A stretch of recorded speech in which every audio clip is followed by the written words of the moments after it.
Now, you don't really need me to tell you that Snowdonia is a unique, fantastic place to be, but I'm going to do that anyway.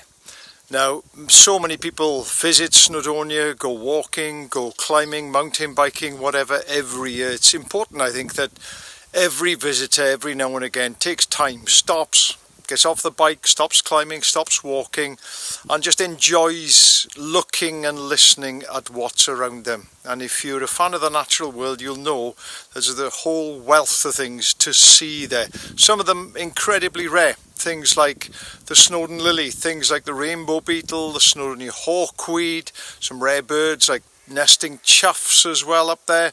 But it doesn't have to be rare, it's just the whole mix, really, the whole amalgamation of all of these different species that makes the place such a fantastic area to visit, from mountaintop right down to the sea. And people often forget, think of Snowdonia as being all mountains, all the high peaks, Snowdon, the Gladerau, Carneddau and so on, but it's not. There's a lot more to it than that. We've got the lakes, we've got the rivers, we've got the gorges, we've got some amazing woodlands, we've even got coastal areas, we've got sand dunes there as well. So don't forget, when you do visit, try and make the most of the whole area, not just one small place. Now, I want to talk mainly about the wildlife. I've been visiting Snowdonia since I was a little lad, no more than 4 or 5 years old, going to visit Tide and Nine, going up to the mountains above Llanberis looking for special birds like ring-ouzels and peregrine falcons and choughs, and also looking for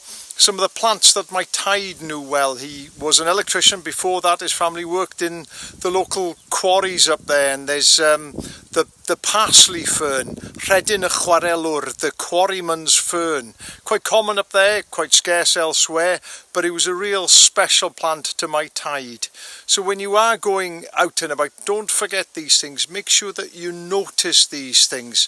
Make sure that you take time to learn about them as well, not just how to identify them, but some of the stories behind them. Lots of fables, lots of tales about many of these things. Lots of tales about eagles nesting in the high mountains there until the 1600s. There are old tales of men going out and hunting wild boar and deer.